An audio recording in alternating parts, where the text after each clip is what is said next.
ఏడిస్తే పరిగెత్తుకుంటూ వెళ్లి పాలిచ్చిన కన్న తల్లి అమ్మా ఆకలి అంటే ముందు పుట్టావు, ఆ మాత్రం ఆగలేవా అంది. ఎన్నేళ్ళు ముందు పుట్టాను, ఎన్ని రోజులు, ఎన్ని వారాలు, ఎన్ని నెలలు, అవేమీ కావు. 6 అంటే 6 నిమిషాలు ముందు పుడితే ఆకలిని తట్టుకునే శక్తి ఎలా పుడుతుంది? నేనంటే అంత నిర్లక్ష్యమా?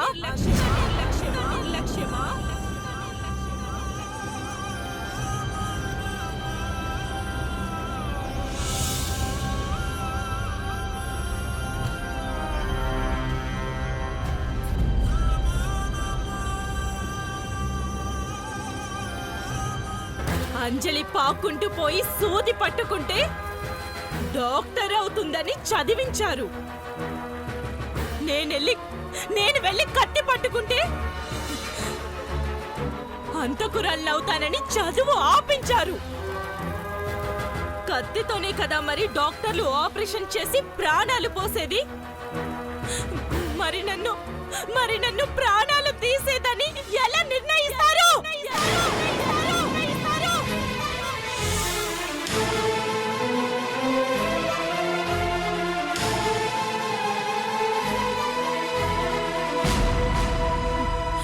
చెల్లి బాగుండాలి, అమ్మ బాగుండాలి, నాన్న బాగుండాలి అని వచ్చి రాని చదువుతోనే సూత్రాలు నేర్చుకొని కనపడ్డ గుళ్ళన్ని తిరిగి అర్చళ్ళు అభిషేకాలు చేయిస్తుంటే మెచ్చుకోలేదు, కానీ పిచ్చిదనే పేరు అంటగట్టారు.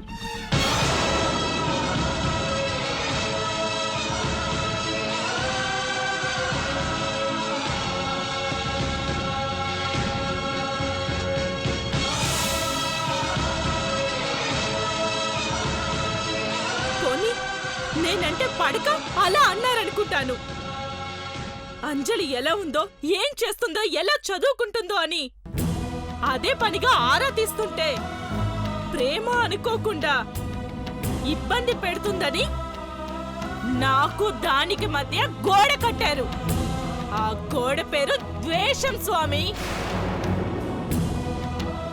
నువ్వు మనిషివేనా అనే మాటలు పదే పదే పదే అని అప్పటినుంచే నన్ను మనిషిగా కాకుండా రాక్షసిని చేసింది మీరు కాదా?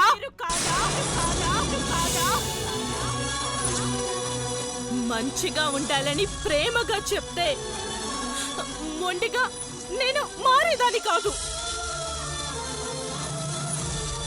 అంజలిలా ఉండాలన్నారు, దానిలా మాట్లాడాలన్నారు, దానిలా చూడాలన్నారు, దానిలా నవ్వాలన్నారు, దానిలా చదవాలన్నారు. అంటే నన్ను చావమని అప్పటినుంచే అన్నారు. అవునా స్వామి? అవును కదా స్వామి?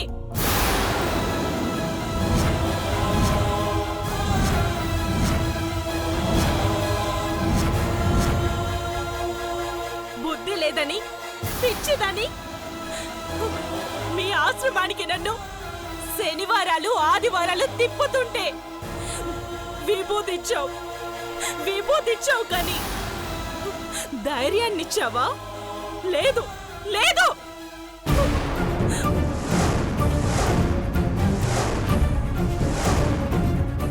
ఇలాగైతే కర్మ కాలిపోతావని ఒళ్ళు కోలిపోయేలా మాట్లాడారు. ఇలా ఉంటే పెళ్లి చేసుకోనని ఇల్లు దద్దరిల్లేలా అరిచారు. బుద్ధంటే ఏంటో బుద్ధి లేని ప్రశ్న అన్నారు, కానీ బుజ్జగించి చెప్పారా? నేనంటే చిన్నప్పటి నుంచి నిర్లక్ష్యం. నిలదీస్తానడా, నిలవరిస్తానడా, నిలిపేస్తానడా? అమ్మకు, నాన్నకు, నీకు, అంజలికి, సమాజానికి నేనంటే భయం. ఎక్కడ బాగుపడిపోతానని, ఆశీర్వదించిన అంజలిని మించిపోతానని, అసహించుకున్న నేను పైకొస్తానని అంత స్వార్థం ఎందుకు స్వామి?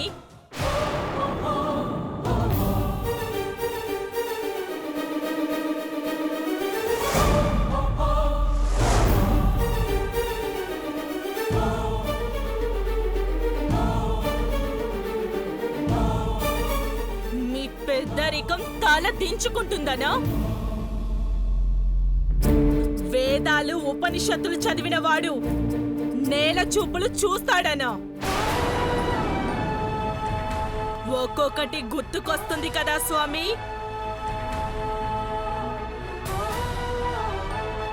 మానవత్వం అంటే ఏంటో రాక్షసత్వం కలిగి ఉన్న నేను చెప్తున్నానని ఆలోచన వస్తుంది కదా స్వామి.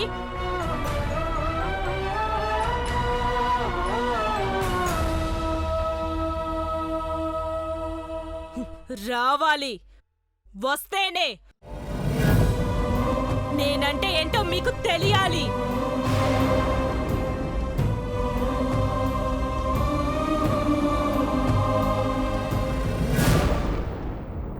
ఇరవై ఏళ్ళు ప్రతి ఒక్కరి చేత మాట పడ్డాను. తిరిగి అంటే తిడతారని, పిచ్చిదంటారని నాలో నేను నలిగిపోతూ నరాల్ని రగుల్చుకుంటూ నరకాన్ని అనుభవిస్తూ వచ్చాను.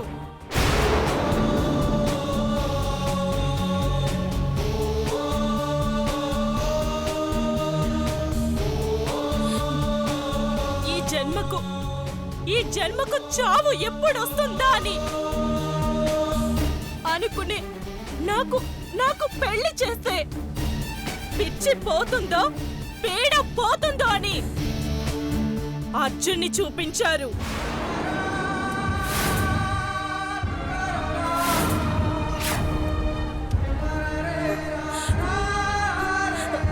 అర్జున్ని చూడగానే ప్రాణం లేచొచ్చింది. పెళ్లి చేసుకుని పుట్టింటిని నన్ను హేళన చేసిన వాళ్ళను అందర్నీ వదిలేసి పెళ్లి చేసుకుని వెళ్ళిపోతానన్న ఆనందంతో అర్జున్ని ఇష్టపడ్డాను. అయినా అక్కడ అన్యాయమే. అంజలి ఆరుని ప్రేమిస్తుందంట. ఆరుని ప్రేమించేవాణ్ణే పెళ్లి చేసుకుంటుందంట. అంటూనే నాకంటూ లేకుండా, నేనంటూ లేకుండానే చేశారు కదా. చంపేశారా లేదా?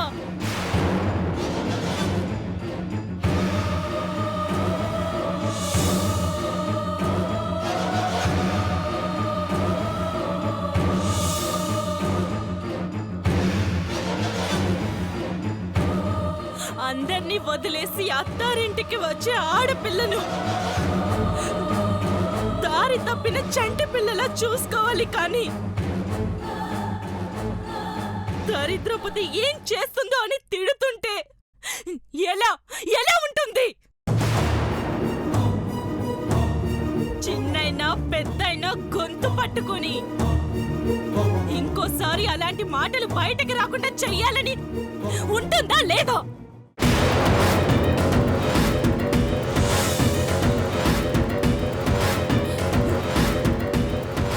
పట్టుకొని డబ్బు కట్నంగా ఇస్తే కాలికి పట్టి లేదని పెళ్లి ఆపేసింది ఈ కాంతం. అది అన్యాయం కాదా?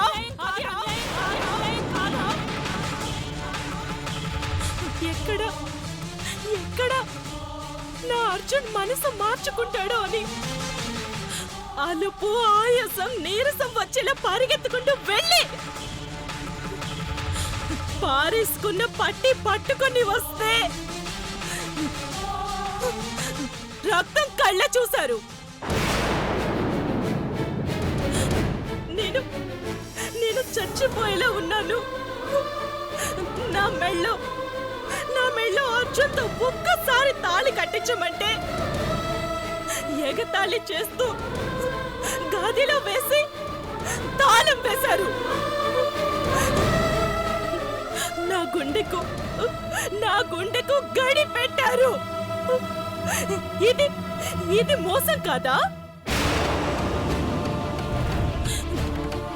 పెద్ద కూతురు తిరిగొస్తే ఏం సమాధానం చెప్పాలన్నా సిగ్గు శరం రోషం లేకుండా పరువు పోతుందని చిన్న కూతురు అంజలిని నా అర్జునికిచ్చి పెళ్లి చేస్తుంటే బాజా భజంత్రీలు ప్రాణం పోతున్న నాకు వినబడుతుంటే మనసు పడ్డవాడు నాటి చెరామి అని ఇంకో దాని చెయ్యి పట్టుకుంటుంటే రక్తం కాలిపోతున్న నాకు, ప్రాణం ఇంకిపోతున్న నాకు, జన్మను చాలించుకుంటున్న నాకు, కోరిక తీరని నాకు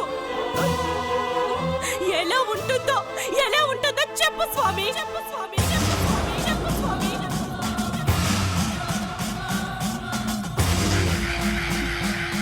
న్యాయం జరగలేదని, మోసం జరిగిందని ఆక్రోశంతో, అన్యాయంతో నలిగిపోతున్న నా ఆత్మఘోషను ఎవరూ వినలేదు. బతికుండగా నా జీవితంతో ఆడుకున్న వాళ్ళు కొందరైతే చచ్చిపోయాక కూడా నా కళేబరంతో ఆడుకున్న వాళ్ళు ఇంకొందరు. పిచ్చిది పారిపోయిందని, లేచిపోయిందని, అవమానంతో చచ్చిపోయిందని రకరకాలుగా ప్రచారం చేశారే కాని అయ్యో మా వల్లనే ఇలా జరిగిందని ఒక్కరంటే ఒక్కరు ఒప్పుకున్నారా? లేదు. 30 రోజుల తరువాత నా కళేబరంలో ఆత్మను నింపుకొని ముల్లుని ముల్లుగా, దెబ్బని దెబ్బగా తీయాలని వచ్చిన నన్ను దెయ్యమన్నారు, రాక్షసి అన్నారు, ప్రేతాత్మ అన్నారు.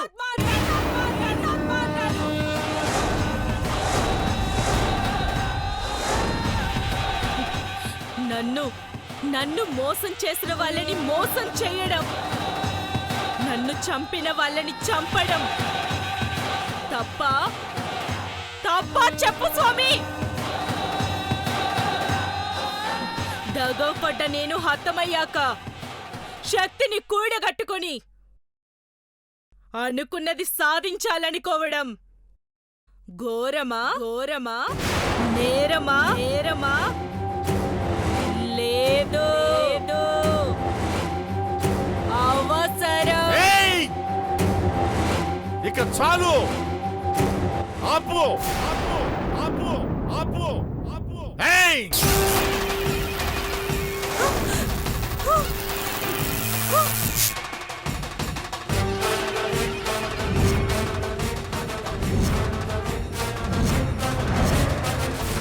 ఏ స్వామి, ఏంటిది? వదిలేయ్, నన్ను వదిలేయ్. నీ నుదుటి రాతలో బ్రహ్మరాతకు బదులు నెత్తురు మరకలు కనిపిస్తున్నాయి. అదే నీ విధి రాత.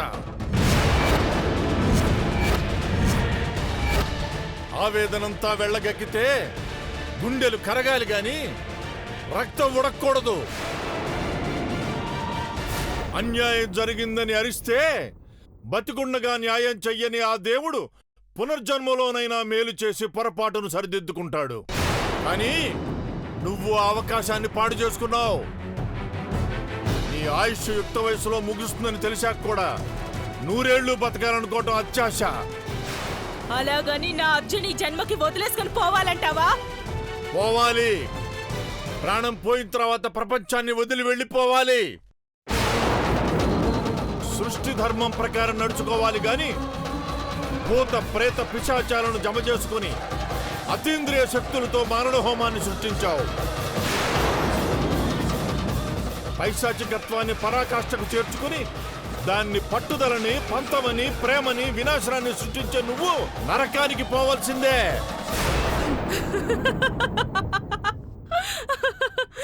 నేను పోను. నిన్ను, అంజలిని, అర్జున్ని వీళ్ళందర్నీ పంపిస్తాను.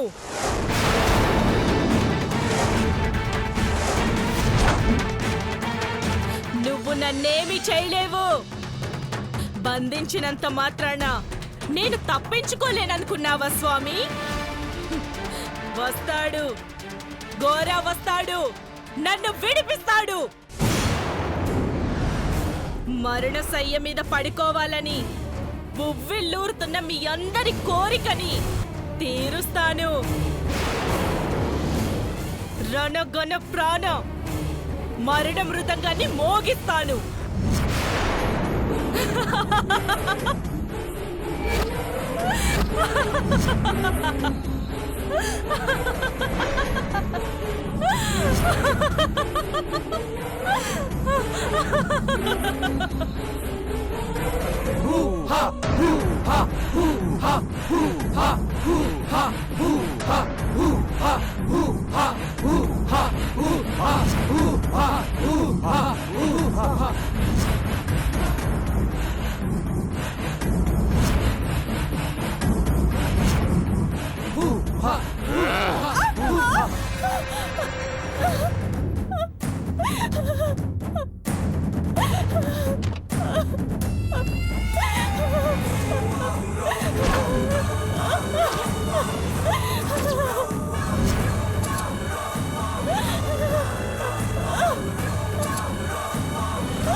బాబాయ్,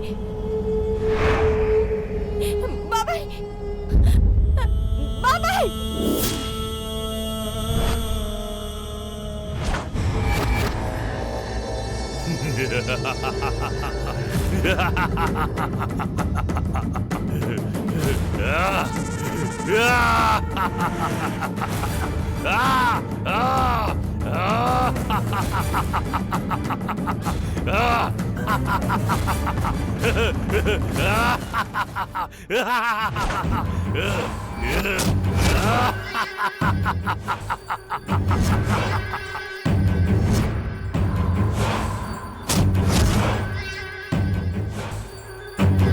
అంజలి, తప్పించుకుపోదామనుకున్నావా? ఎక్కడికి?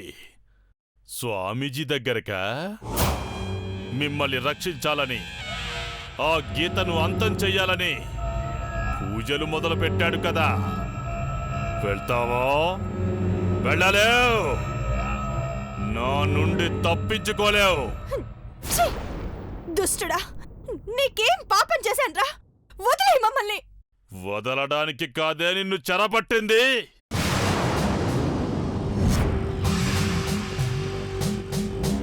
ఆ స్వామీజీ వచ్చి నా కన్ను గప్పి గీతను తీసుకెళ్లాడే. ఆఖరి అంకంలో ఆశయం నెరవేరే వేళ అదును చూసి దెబ్బ కొట్టాడే. వదలను. నిన్ను, ఆ స్వామీజీని, మిగతా అందర్నీ హతమారుస్తా. అంతా సర్వనాశనం చేస్తా. గీత ఆశయం నెరవేరుస్తా. నువ్వు నన్నేం చేయలేవురా.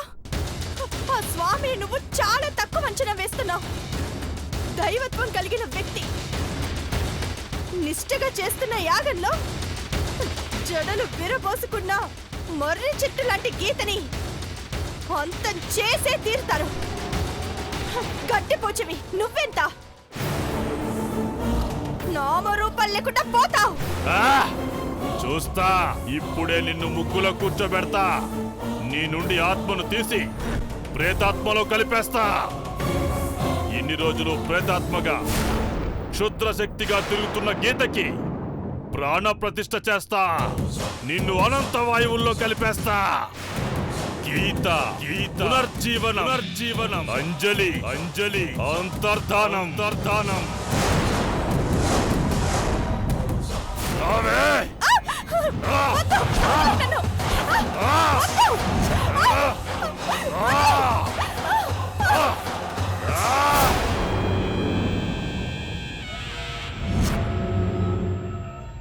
ఓం ఓం బ్లీం బ్లీం ప్రశస్తన ప్రశస్తన హస్తాక్ హస్తాక్ అంతం అంతం దృష్ట దృష్ట ప్రశస్తః ప్రశస్తః బ్లీం బ్లీం.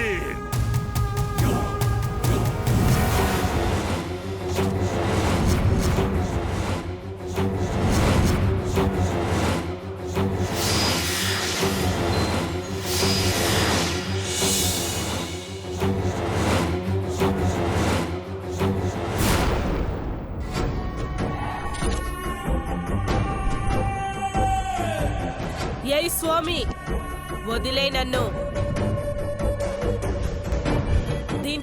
దీంట్లో బందీని చెయ్యొద్దు. ఈ రోజు పోతే మళ్ళీ రాదు.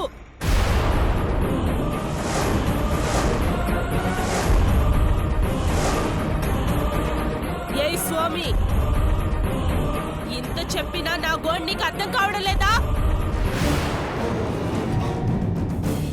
నా పగ, ప్రతీకారం, ఆశయం నీకంతా వెటకారంగా అనిపిస్తుందా? నిన్నే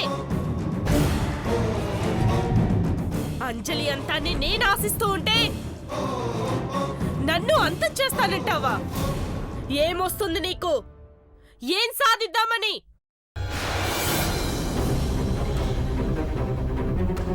కోరిక తీరకుండానే నన్ను అంతమవ్వమంటావా?